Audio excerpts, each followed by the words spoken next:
Assalamualaikum warahmatullahi wabarakatuh. Di sini kami akan mempresentasikan hasil kerja kelompok kami yang temanya penggunaan tanda baca. Saya Lana Rozikin sebagai moderator dan anggota kelompok saya Saudari Ipin Elipsa dan selanjutnya Saudari Kakak Putri Eka Murti. Pengertian tanda baca. Tanda baca adalah simbol yang tidak berhubungan dengan suara, kata, dan frasa pada suatu bahasa, melainkan berperan untuk menunjukkan struktur dan organisasi pada suatu tulisan, dan juga intonasi serta jeda yang dapat diamati sewaktu pembaca. Menurut Hedis Blong, menyatakan bahwa tanda baca adalah simbol yang tidak berhubungan dengan fonem atau suara, kata, dan frasa pada suatu bahasa, melainkan berperan untuk menunjukkan struktur dan organisasi suatu tulisan, dan juga intonasi serta jeda yang dapat diamati sewaktu pembacaan. Baik, materi selanjutnya akan dibacakan oleh Saudari Kakak Putri.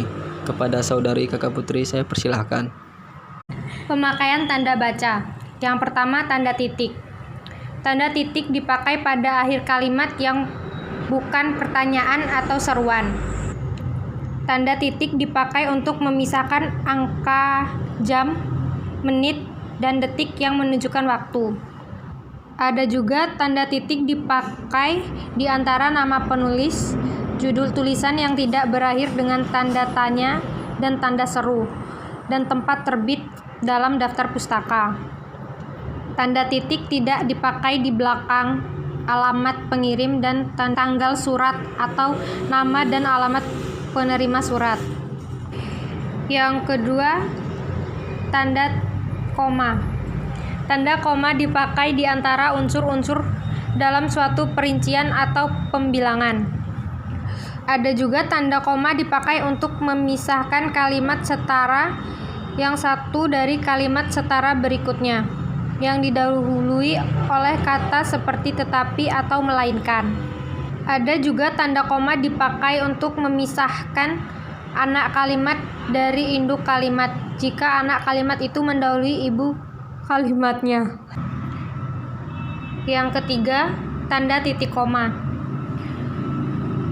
Tanda titik koma dipakai untuk memisahkan bagian-bagian kalimat yang sejenis dan setara.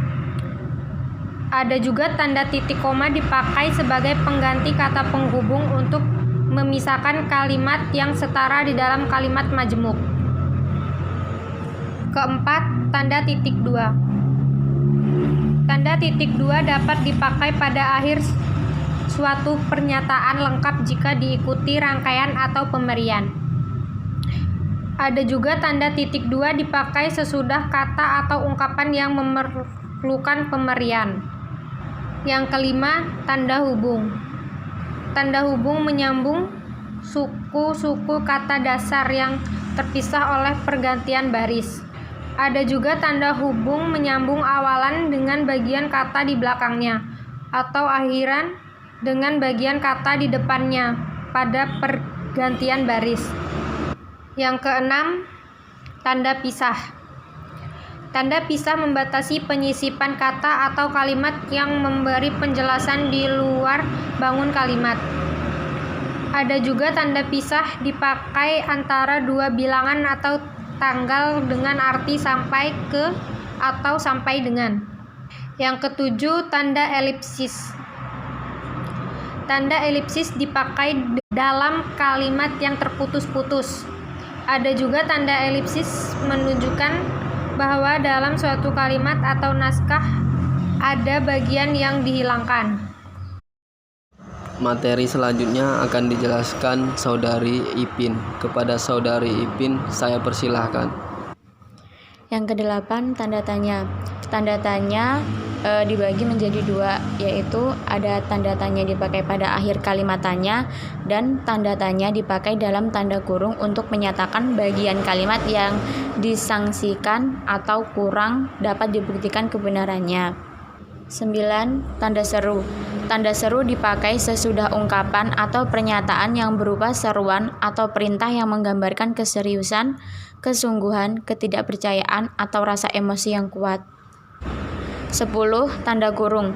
Tanda kurung dibagi menjadi dua, yaitu ada tanda kurung mengapit angka atau huruf yang memerinci satu urutan karangan.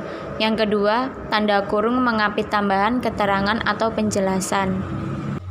11. Tanda petik. Tanda petik dibagi menjadi tiga, yaitu tanda petik mengapit petikan langsung yang berasal dari pembicaraan dan naskah dan atau bahan tulis lain. Yang kedua, tanda petik mengapit judul syair, karangan, atau bab buku yang dipakai dalam kalimat. 3.